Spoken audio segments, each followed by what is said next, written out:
Hi, my name is Trisha Henley. I'm a physical therapist and clinical applications manager for the ROHO group. I'm going to demonstrate how to use the ISOFLO Memory Control for positioning with the Contour Select cushions. The Contour Select cushions are divided into 4 quadrants, or chambers, that allow you to control the arrangement of the air within the cushion.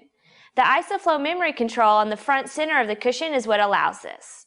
When the ISOFLO is unlocked, the green knob pushed in, the air is able to communicate with all the cells of the entire cushion. In essence, it is functioning like a single valve ROHO cushion.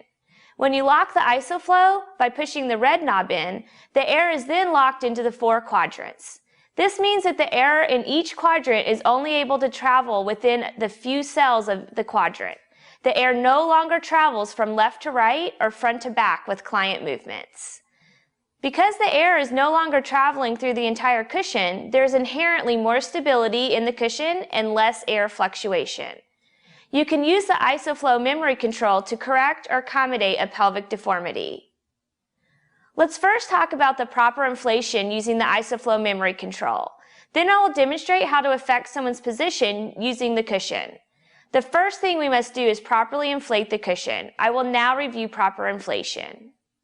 First, start by placing the Select cushion on the wheelchair, making sure it is centered with air cells up and the ISOFLO Memory Control facing forward. Consult your prescriber about alternate positions of ISOFLO. Next, turn the air valve counterclockwise to open.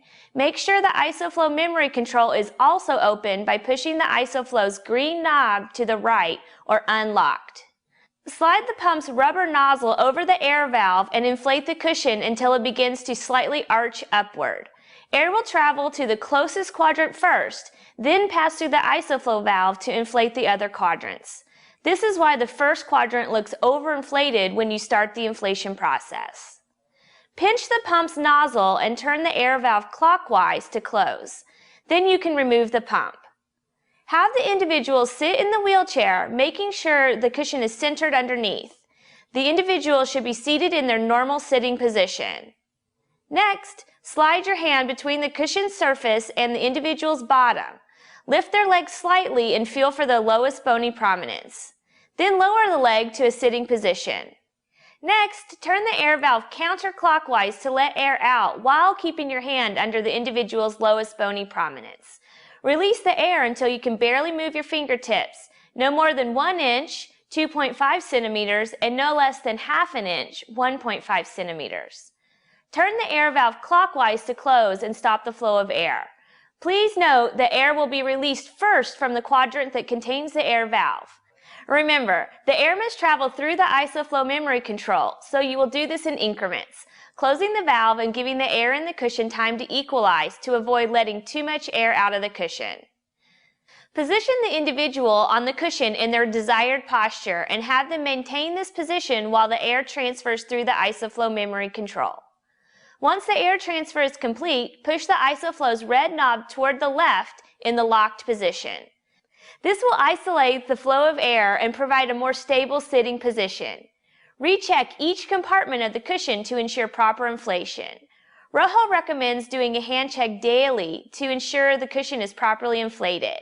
If the suggested distance has changed and there is more or less air in the cushion, make adjustments as we just demonstrated. Now, let's talk about how to position someone with a flexible pelvic deformity while using the ISOFLO Memory Control.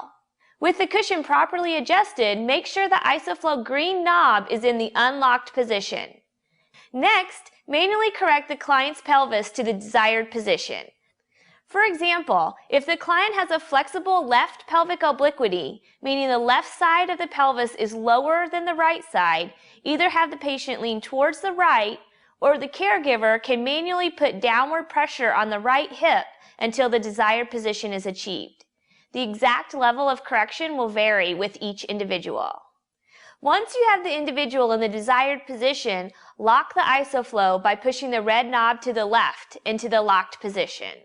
Once you have finished, please remember to check the client's bony prominences again to double check that neither side is lower than the recommended ½ inch, 1.5 centimeters of space between the user and the bottom of the cushion. Now let's show you how to use the ISOFLO control to correct a posterior pelvic tilt. Start with the steps for proper inflation, but for this type of correction, keep more air, approximately 1 inch or 2.5 centimeters under the pelvis.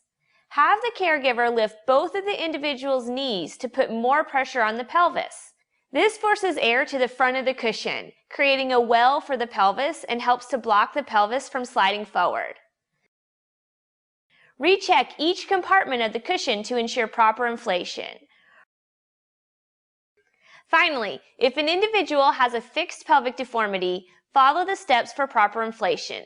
In order to capture the pelvic deformity, you must lock the ISOFLO by pushing the red knob to the left. This allows the cushion to adapt to a variety of pelvic positions. Always follow up with a hand check under the lowest bony prominence to ensure you have maintained at least ½ inch, 1.5 centimeters of space between the individual and the bottom of the cushion. For more detailed information regarding the ISOFLO Memory Control with the Contour Select cushions, please click on the product information section of this webpage or call customer service at 1-800-851-3449.